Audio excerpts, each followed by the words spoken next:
Williams clutches his hospital bed, screaming in agony as his flesh continues to rot. The nurses exchange horrified glances as doctors whisper urgently in the corner. "We've never seen anything like this," one mutters, shaking his head in disbelief. Just 48 hours earlier, Marcus was a desperate young man from a small Massachusetts town, convinced that black magic would finally give him the wealth he craved. What he did to achieve it would shatter his family forever and leave an entire community questioning everything they thought they knew about the bonds between mother and child. This is the story of how greed transformed a loving son into something unrecognizable, how ancient practices met modern desperation, and how one woman's trust was betrayed in the most unthinkable way. The ritual Marcus performed was supposed to make him rich beyond his wildest dreams. Instead, by morning, his body was decomposing from the inside out, and the truth of what he had done to his own mother would leave everyone who heard it horrified. But perhaps the most chilling part of this entire ordeal is that his mother, Sarah Williams, never even knew it was happening to her. How does a son turn against the woman who gave him life? What kind of desperation drives someone to commit acts so heinous that even hardened investigators struggle to comprehend them? What power could be so enticing that it would convince a young man to destroy the most sacred bond in human existence? And perhaps most disturbing of all, what kind of ritual would demand something so unthinkable from a mother who trusted her child completely?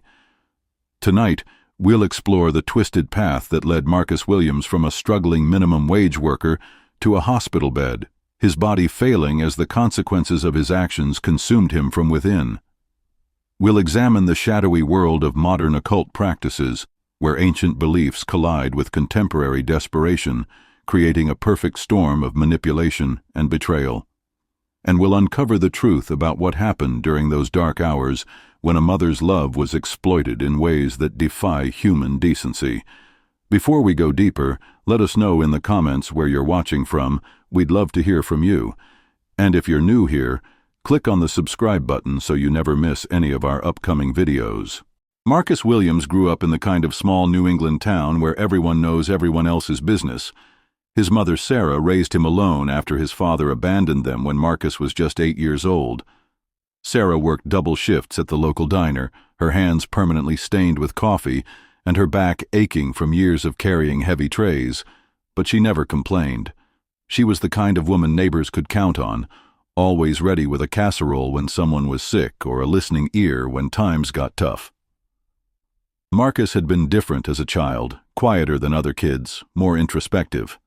While his classmates played sports or hung out at the mall, he spent hours reading about ancient civilizations and mysterious practices. His mother thought it was just a phase, the kind of intellectual curiosity that might eventually lead him to college and a better life than she'd been able to provide. She worked extra shifts to buy him books about archaeology and history, dreaming of the day her son might become a teacher or maybe even a professor. But as Marcus entered his 20s, those dreams began to crumble.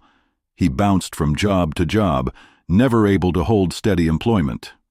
His childhood friends had moved on to careers and families while he remained stuck, living in his mother's basement, watching his peers achieve the success that seemed perpetually out of reach. The intellectual curiosity that had once seemed promising had transformed into something darker, an obsession with esoteric knowledge and quick solutions to life's problems. Sarah watched her son's transformation with growing concern. The young man who had once shared his discoveries with excitement now spent hours locked in his room, emerging only for meals and brief conversations that felt increasingly strained. She noticed strange books appearing among his possessions, volumes about ritual magic and ancient practices that made her uncomfortable. When she asked about them, Marcus would brush off her concerns, claiming he was just researching for a novel he planned to write. The neighbors began to notice changes, too. Mrs. Patterson from next door mentioned seeing Marcus walking through town at odd hours, carrying bags that clinked like bottles. Old Mr. Henderson from the corner store started commenting about the unusual items Marcus purchased, herbs and candles that seemed out of place for a young man who had never shown interest in cooking or home decoration. People talked, as they always do in small towns, but no one imagined the depths of desperation that were consuming Sarah's son. Marcus's transformation accelerated after he lost his job at the local hardware store. The manager cited attendance issues and a negative attitude, but Marcus blamed the termination on jealousy and discrimination. He began spending more time online, exploring forums dedicated to alternative spirituality and get-rich-quick schemes. It was during these late-night sessions that he first encountered discussions about ritual magic, ancient practices that promised to transform poverty into prosperity through supernatural intervention. The forums were filled with testimonials from people claiming they had achieved incredible wealth through occult practices. Marcus read story after story of individuals who had performed specific rituals and found themselves suddenly blessed with financial abundance. The more he read, the more convinced he became that conventional approaches to success were for ordinary people, and that his failures stemmed from his refusal to embrace the extraordinary powers that existed beyond the mundane world. Sarah continued working her double shifts, unaware that her son was falling deeper into a world she couldn't have imagined. She noticed he had become more secretive, spending money she couldn't account for, but she attributed it to the stress of unemployment and the natural desire for independence that comes with young adulthood. When she asked about his plans for the future, Marcus would give vague answers about opportunities he was pursuing, business ventures that would soon pay off in ways she couldn't imagine. The breaking point came when Marcus discovered a forum post that promised the ultimate transformation. The author claimed to have connections with practitioners who could perform rituals so powerful they would guarantee wealth within weeks. All it required was absolute commitment and the willingness to transcend ordinary moral limitations. Marcus read the post dozens of times, memorizing every word, imagining how different his life could be if he found the courage to take action. As winter settled over their small town, Marcus made contact with someone who claimed to be a practitioner of ancient arts. The conversations were cryptic at first, filled with references to traditions that predated Christianity and powers that existed beyond conventional understanding. Gradually, the practitioner began to explain what would be required of Marcus if he truly wanted to transform his circumstances. The price would be higher than anything he had ever imagined, but the rewards would be beyond calculation.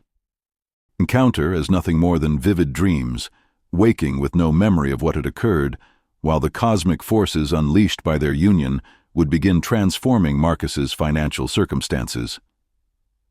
Marcus felt his stomach lurch as the full implications became clear, but Brother Elijah continued speaking with the calm authority of someone discussing the weather.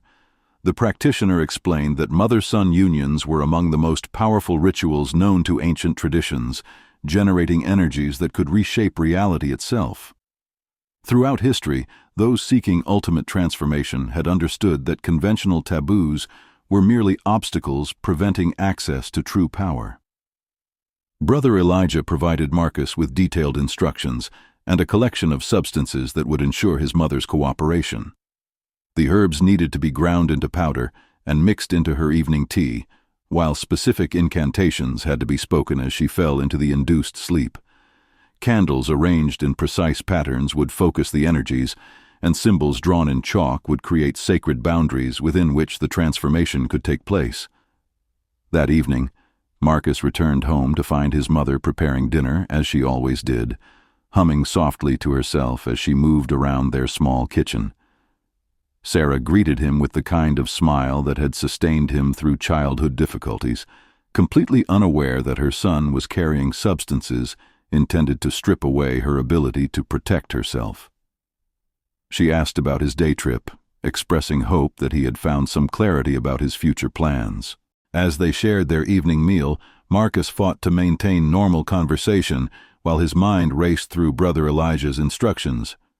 Sarah noticed his distraction and attributed it to ongoing stress about employment and finances.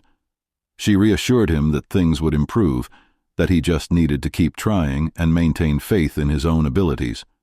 Her confidence in him made what he was planning feel even more monstrous, but Marcus had convinced himself that the ends would justify any means necessary, After dinner, Marcus prepared his mother's nightly cup of chamomile tea, the ritual she had maintained for years to help her relax after long shifts at the diner.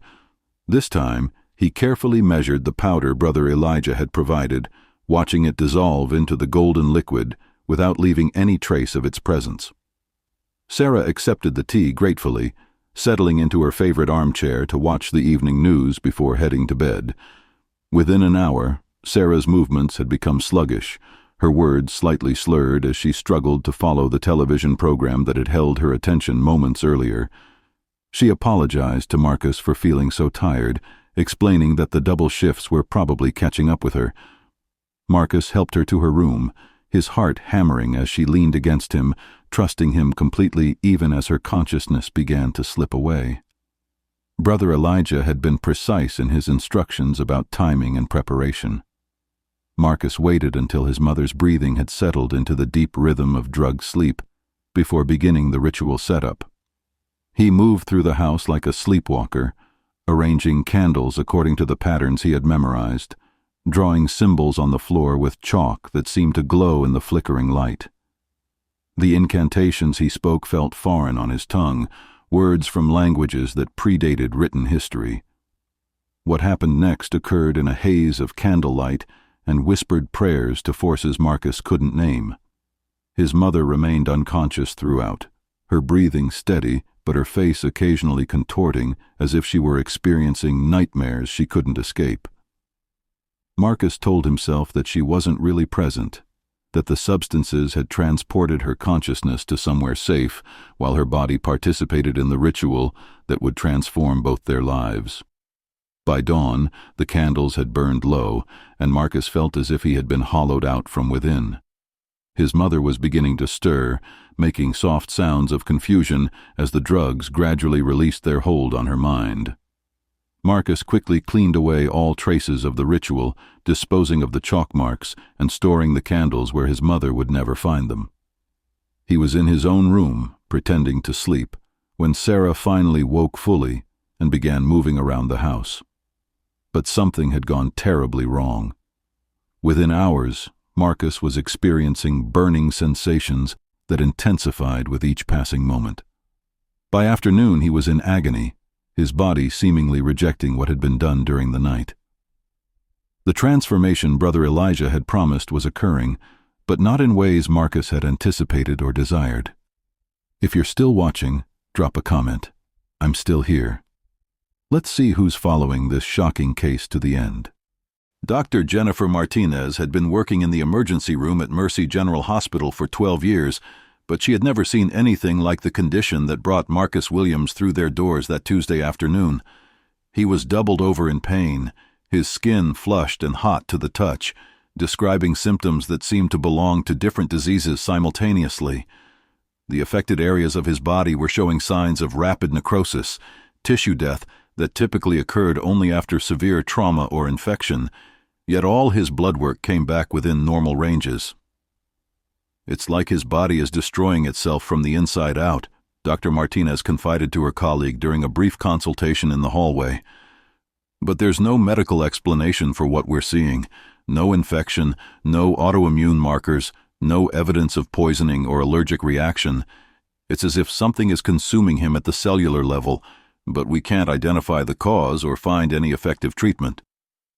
Marcus was conscious but delirious, alternating between screaming in pain and muttering about rituals and transformations that made no sense to the medical staff. When Dr. Martinez asked about his recent activities, Marcus became evasive, claiming he couldn't remember clearly what had happened over the previous few days. His mother, Sarah, was contacted and arrived at the hospital within the hour, her face pale with worry as she tried to provide information that might help the doctors understand her son's condition. Sarah explained that Marcus had been acting strangely for several weeks, spending more time alone and seeming preoccupied with projects he wouldn't discuss. She mentioned his recent trip to Hartford, but didn't know the specific purpose or what he might have encountered there. Dr. Martinez noted that Sarah herself seemed tired and confused, mentioning unusually vivid dreams and a general sense of disorientation that had persisted for the past day. As word of Marcus's mysterious condition spread through the hospital, it attracted the attention of Dr. Robert Chen, a specialist in toxic exposures who had encountered unusual cases throughout his career. Dr. Chen examined Marcus and immediately suspected exposure to some kind of caustic agent, but the pattern of tissue damage didn't match any known chemical or biological toxin. The necrosis was progressing in ways that defied medical understanding, following pathways that seemed almost ritualistic in their precision. Detective Lisa Thompson was called to investigate when hospital staff discovered ritual paraphernalia in Marcus's belongings, items that suggested his condition might be connected to criminal activity. Detective Thompson had worked cases involving occult practices before, usually dealing with fraud or elder abuse perpetrated by fake spiritual advisors. But Marcus's medical condition and the strange items found in his possession suggested something far more serious was involved.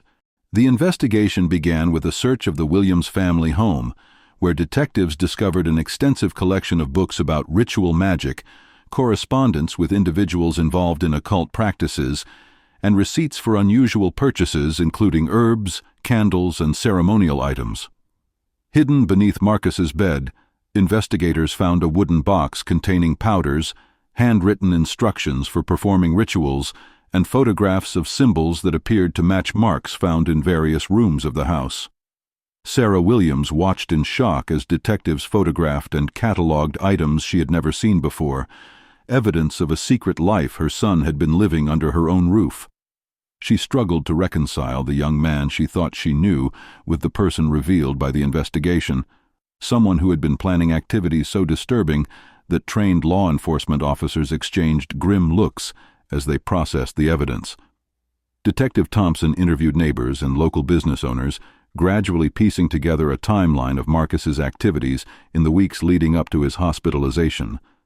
Several people mentioned seeing him with unfamiliar individuals, including an older man who had visited the Williams house on multiple occasions. Mrs. Patterson, the next-door neighbor, recalled seeing Marcus carrying bags of what appeared to be ceremonial items, though she hadn't thought much of it at the time. The investigation took a disturbing turn when forensic analysis of the powders found in Marcus's possession revealed a combination of psychoactive plants and toxic substances that could cause unconsciousness and memory loss. When investigators explained the implications to Sarah, she became visibly distressed, describing the unusual fatigue and disorientation she had experienced recently. Medical examination confirmed that Sarah had been exposed to the same substances found among her son's possessions. Dr. Chen worked with toxicologists to understand how the various substances Marcus had used might interact with human physiology. They discovered that certain combinations could indeed cause the kind of tissue necrosis Marcus was experiencing, particularly if applied directly to sensitive areas of the body during ritual activities. The progression of damage suggested repeated exposure over several hours, consistent with the timeline Marcus had described in his more lucid moments. As Marcus's condition continued to deteriorate, he began providing fragments of information about his activities and the people who had guided him toward the ritual that had destroyed his health. He spoke of Brother Elijah and the house in Hartford, describing promises of wealth and transformation that had seemed worth any price. Detective Thompson dispatched officers to investigate the address Marcus provided, but they found the house abandoned, with evidence suggesting its occupant had left hastily. The community was shaken as news of the investigation spread through local media. People who had known the Williams family for years struggled to understand how such events could have occurred without anyone noticing. Sarah Williams found herself at the center of unwanted attention, with neighbors and reporters asking questions about her son's activities and her own involvement in the events that had led to his current condition. Religious leaders from various denominations spoke out against the occult practices that had apparently influenced Marcus's actions. Father Michael O'Brien from St. Mary's Catholic Church, where Sarah had attended services for many years, offered support to the family while condemning the ritual activities that had brought such devastation. Reverend Patricia Hayes from the Methodist Church organized prayer circles and counseling services for community members struggling to understand the implications of the case. The medical team treating Marcus faced increasingly difficult decisions as his condition worsened. Despite their best efforts, the tissue damage was progressing faster than any treatments could address. Dr. Martinez consulted with specialists across the country, but no one had encountered a similar case or could suggest effective interventions.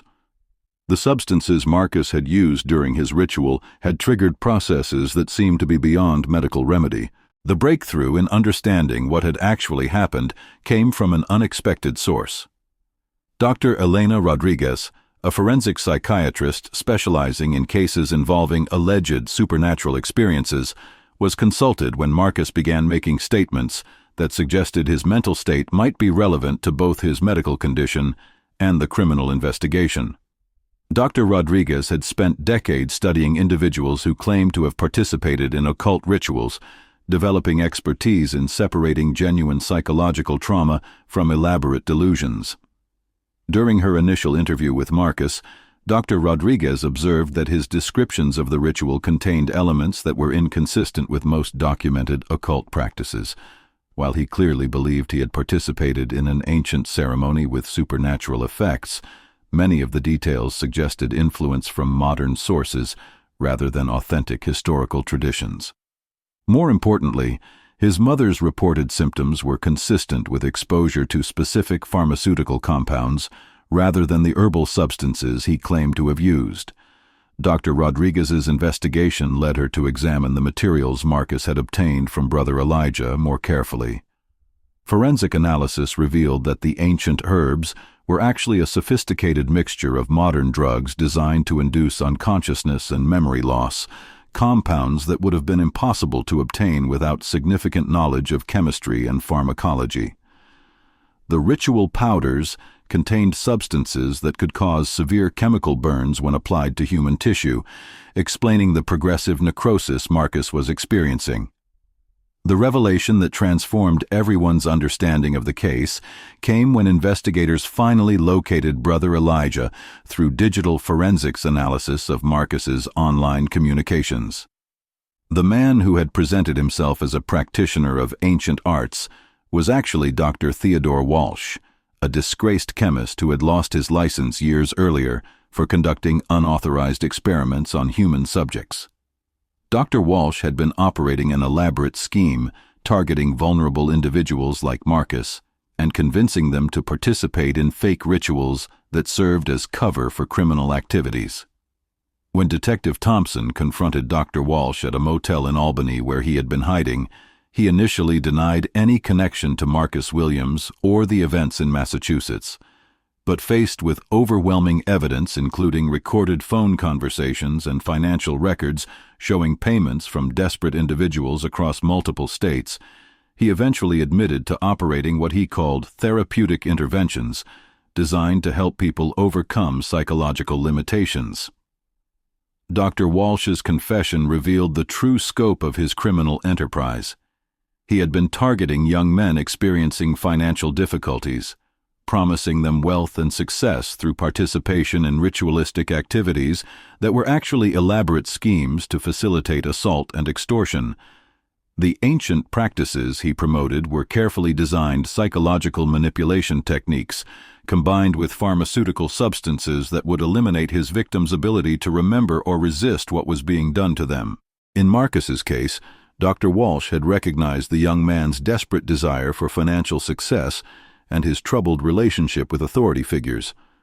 By framing the proposed activities as ancient traditions that would unlock supernatural wealth, Dr. Walsh had convinced Marcus to participate in acts that violated fundamental human decency while believing he was accessing mystical powers.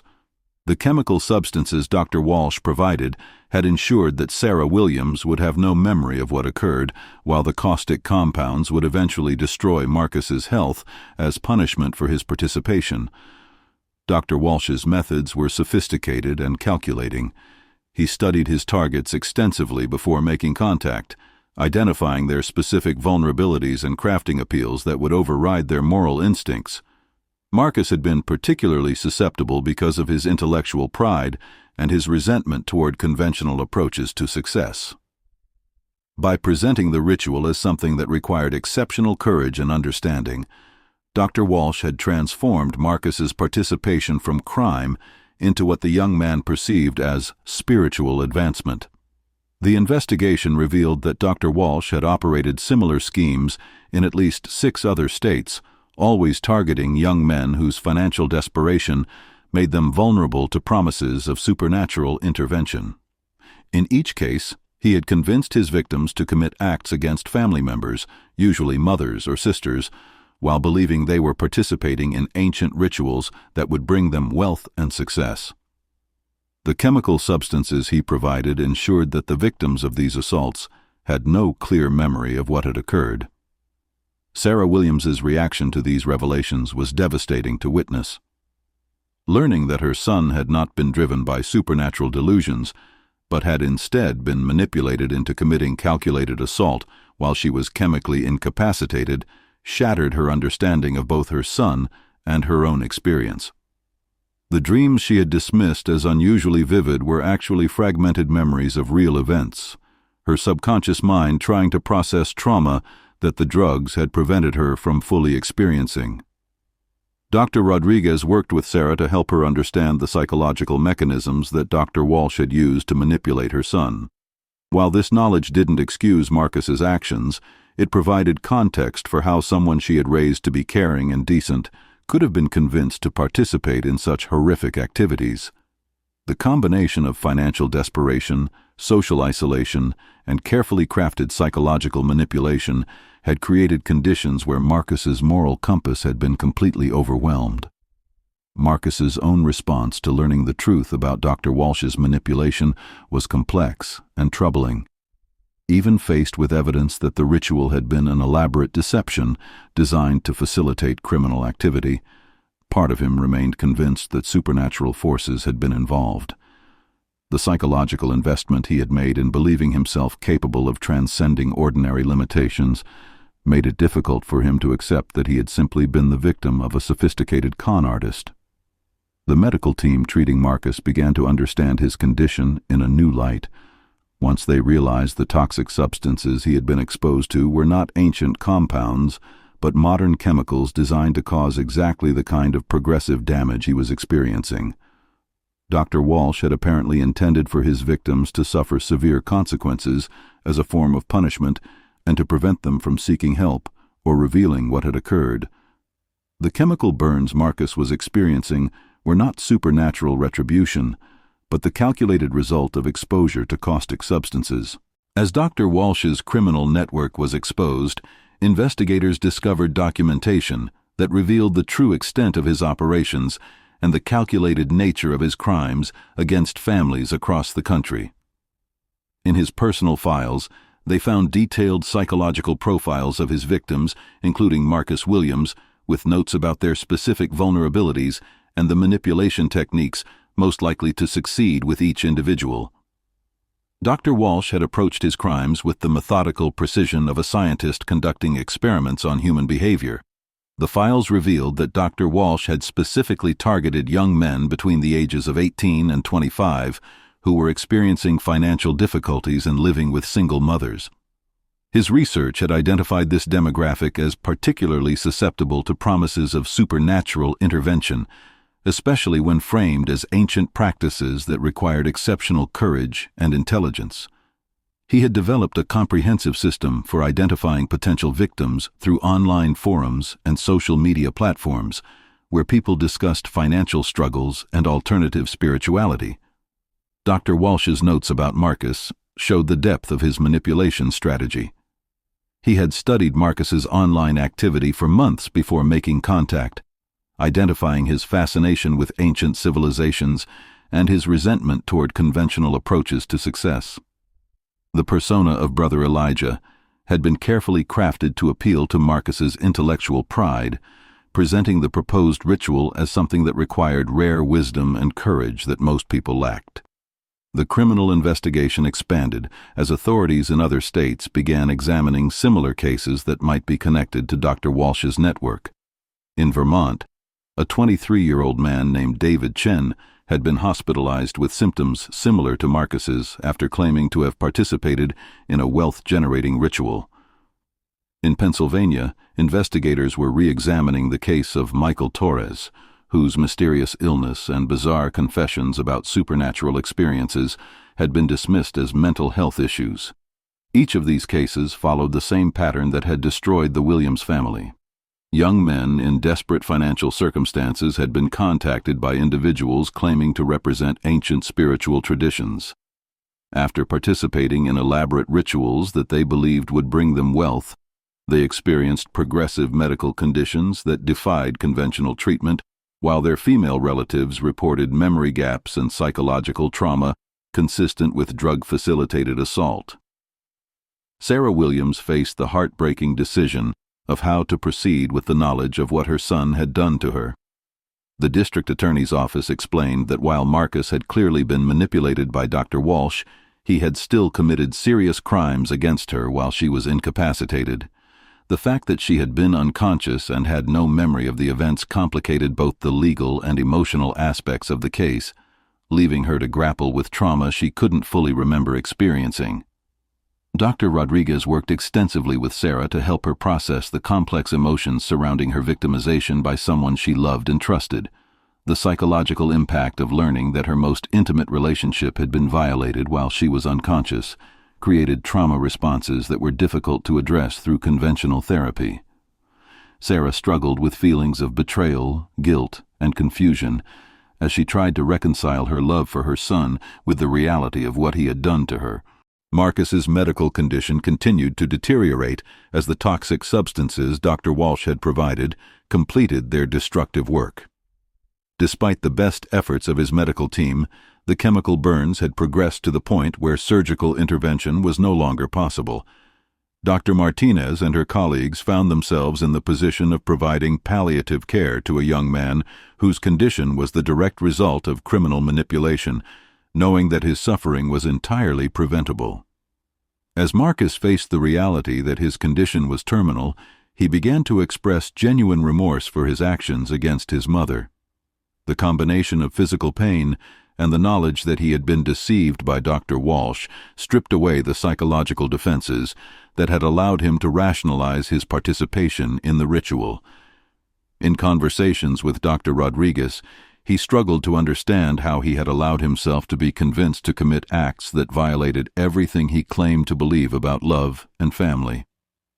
The trial of Dr. Theodore Walsh became a focal point for discussions about the vulnerability of desperate individuals to sophisticated manipulation techniques. Expert witnesses testified about the psychological methods used to override moral instincts, explaining how Dr. Walsh had exploited specific cognitive biases and emotional vulnerabilities to convince his victims to participate in criminal activities while believing they were engaged in spiritual practices. Dr. Walsh's defense team attempted to argue that his victims had participated willingly in consensual activities, claiming that the ritual framework had been merely unusual but not inherently criminal. However, the evidence of systematic manipulation, the use of incapacitating drugs, and the deliberate infliction of chemical injuries undermined any claim that the encounters had been consensual or that participants had understood what they were agreeing to experience. The prosecution presented evidence that Dr. Walsh had specifically designed his methods to eliminate his victims' ability to give informed consent while ensuring that they would suffer severe consequences that would discourage them from seeking help or reporting what had occurred. The progressive nature of Marcus's medical condition was presented as evidence that Dr. Walsh had intended to permanently disable his victims as a form of punishment and control. Sarah Williams testified about the impact that discovering the truth had on her understanding of her relationship with her son and her own experience of trauma. Her testimony was particularly powerful because she described the complex emotions of loving someone who had violated her trust in the most fundamental way while being manipulated by someone whose criminal intentions had destroyed multiple families. The jury's verdict reflected their understanding that Dr. Walsh's crimes represented a particularly heinous form of manipulation that had exploited the bonds between family members while destroying lives across multiple states. His conviction on charges including conspiracy, assault, and reckless endangerment carried a sentence that would ensure he could never again target vulnerable individuals or their families. Marcus Williams died 6 weeks after the trial concluded. his body finally succumbing to the chemical injuries that had been progressing since the night he believed he was participating in an ancient ritual.